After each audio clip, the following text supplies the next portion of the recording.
And joining me right now is Toby Rice, the CEO of EQT, America's biggest gas producer. Toby, good morning to you.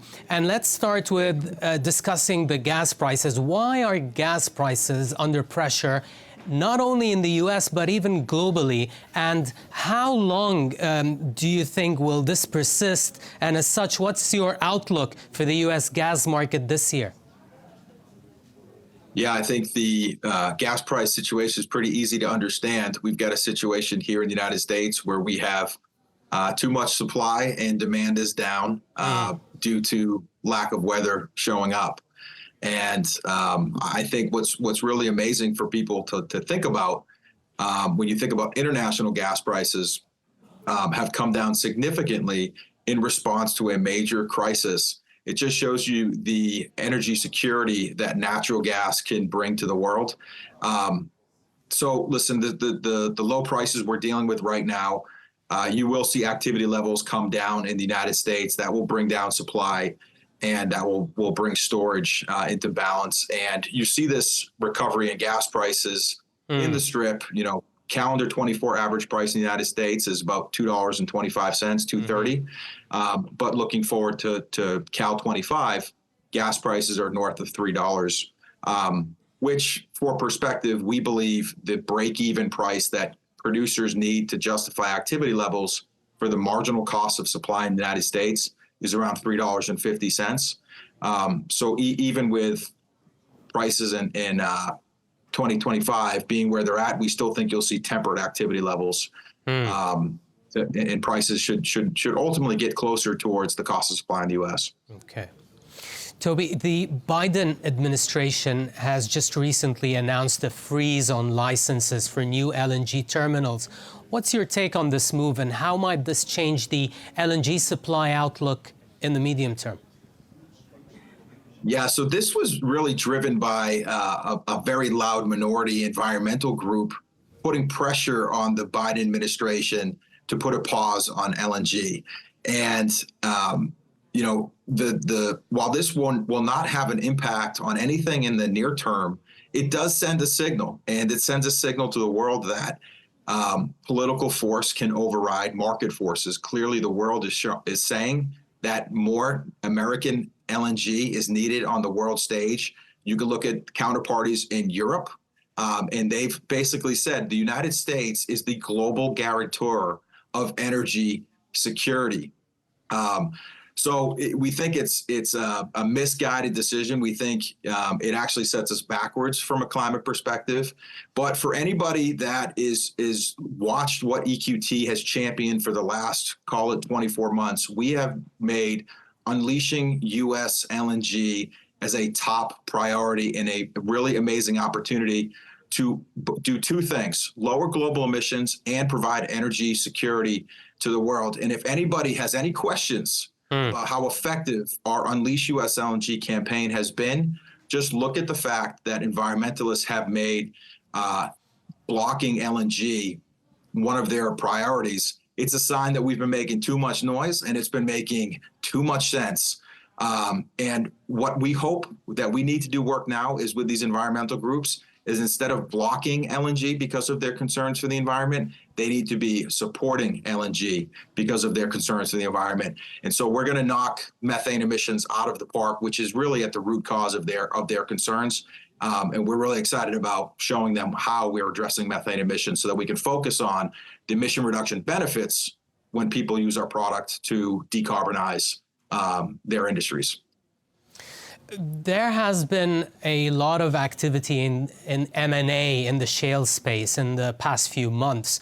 What is driving this, and could it have any impact on shale gas production, or will it be limited to shale oil only? Well, the world is getting more connected. You know, natural gas has become a global commodity. In this world, scale matters. And so we think that the pursuit of scale is going to be a driving force that justifies and supports some of the consolidation. But when we think about consolidation, we're not just trying to achieve scale for scale's sake. We're trying to get better not just bigger. So I think the consolidation will be an opportunity for companies to create more efficiencies. And in this world, it's not about growth. It's not about pure size. It's about the ability to generate free cash flow and have rock solid balance sheets. And so we think consolidation can play a role, but it's got to be the right consolidation. Looking more long-term, is gas a transitional fuel or a destination fuel in a net zero world in 2050, you think, Toby? Yeah, this is the great debate that's taking place in this world right now. What should our energy ecosystem look like? What is the energy source of the future? Is natural gas a bridge fuel? Is a permanent destination? Just take a step backwards, and I think when you look at the situation, I think the world will realize that we are in violent agreement on a few things. You know, energy ecosystem that we create, we have got to transition to an energy ecosystem that is more affordable, more reliable, and cleaner. And I don't think anybody would disagree. I think everybody would want more affordable, more reliable, cleaner energy. And you know, the way I look at our energy transition plans in the world, if you care about lowering global emissions, let's go after and replace the biggest source of emissions on this planet, which is foreign coal. Let's use a proven playbook to do that. Look at the United States. What did we do to become the world leader in lowering emissions? We did 60% of our emission reductions came from doing one simple thing, replacing coal with natural gas. It's that simple. And now, thanks to the shale revolution, we have discovered a tremendous resource here of discovered but not yet drilled natural gas projects. Paired with LNG, we can now take this natural gas and ship it around the world. And so our plan is really simple. Let's transition the world from coal to gas. And that is going to be incredibly decarbonizing. It's also going to be incredibly powerful from an energy security perspective. And then while we're doing that, let's think about how we can transition gas to a zero carbon energy solution. So we're really excited about that. And at EQT, I'd say, you know, we're driven. Our higher purpose is to bring energy security to the world and lower global emissions. And every single day, our mission is to make the energy we produce cheaper, more reliable, and cleaner so we can bring these amazing energy solutions to the world. Because clearly the world needs a lot more energy, and we've got to provide the solutions that the world is looking for. But Toby, let's discuss how you're going to make it cleaner. Methane remains a concern when it comes to the gas industry. The U.S. has just announced a new rule on methane back in December. Do you think the industry in general needs clearer and stronger government regulations on methane emissions spanning the whole value chain? Well, we think that regulations will help give comfort to the public that we are producing and implementing best practices and our environmental performance is in line. But regulations are not going to be the magic bullet that people think. I mean, this industry stepping up to address methane emissions is going to be what the world needs to see. And I'll tell you exactly what I told Secretary Granholm about 24 months ago. I looked her in the eyes and said, if you're concerned about methane emissions, that's great. Keep the bullseye on methane emissions, because we're going to knock methane emissions out of the park.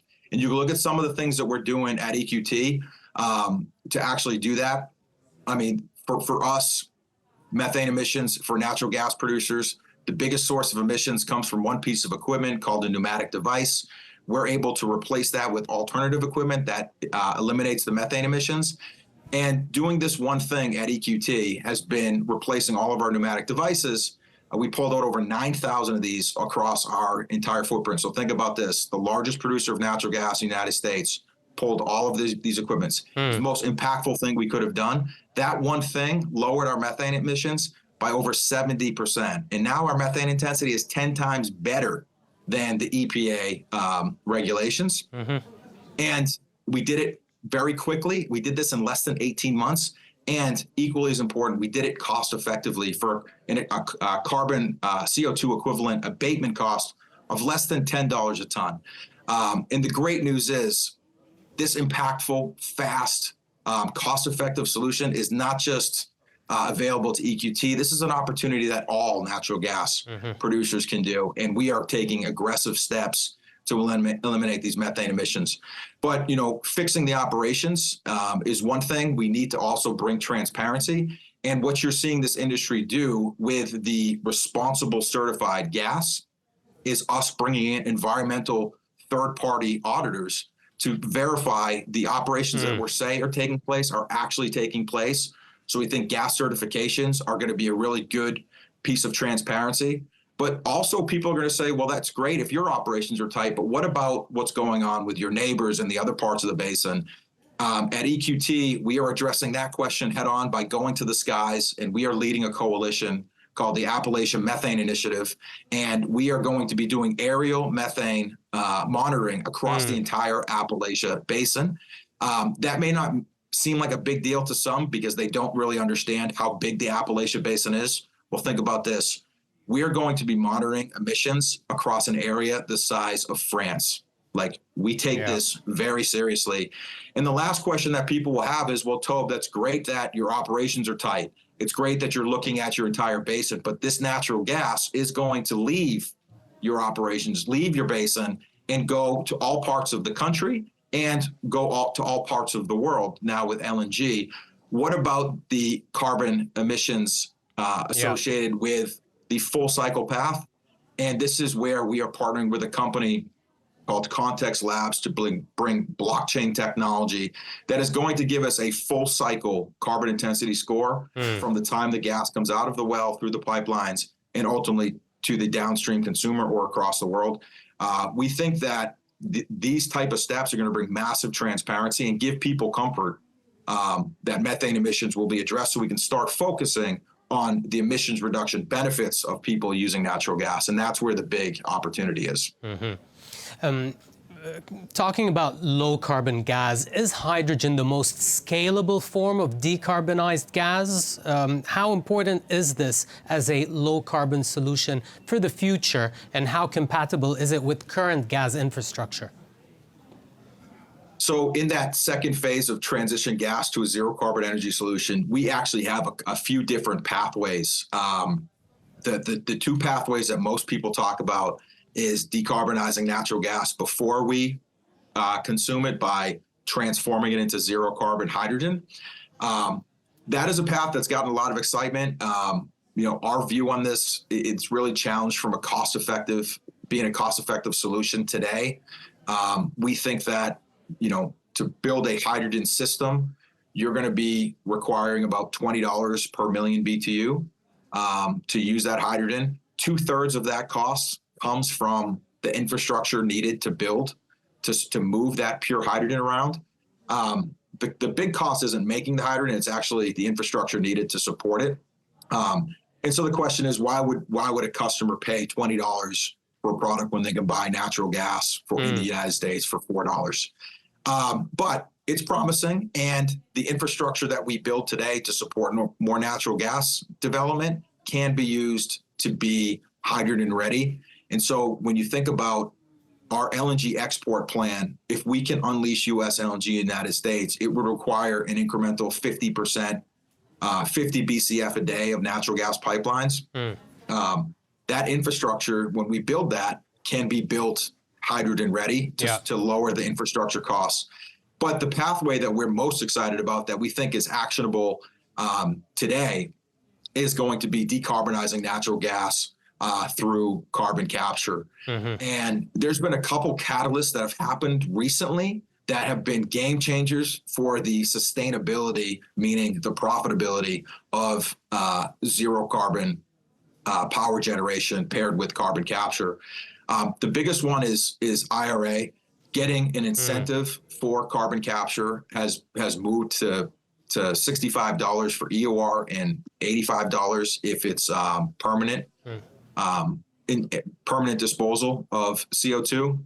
But the missing piece of the puzzle in this whole thing has always been it's been getting a pure stream of CO2. So we have the incentives. Now there's technology that's coming to hit the market that is oxy-combustion power generation technology that is going to take natural gas as an inlet and produce a pure stream of CO2 out the tailpipe.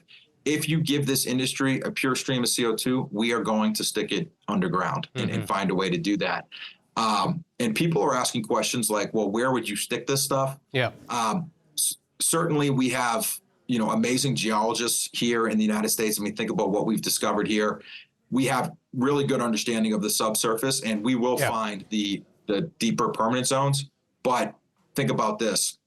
Every day in the United States, we're producing, call it 20 million barrels of oil with another 30 million barrels of water that gets produced alongside that. Every day we are producing, we are creating 50 million barrels of space for something else. And that other thing, that something else could be CO2. Yeah. So when you step back, and I'll wrap up here, you step back and realize the last 100 years of oil and gas production in this country has set the table and created room for the next 100 years of zero carbon energy consumption.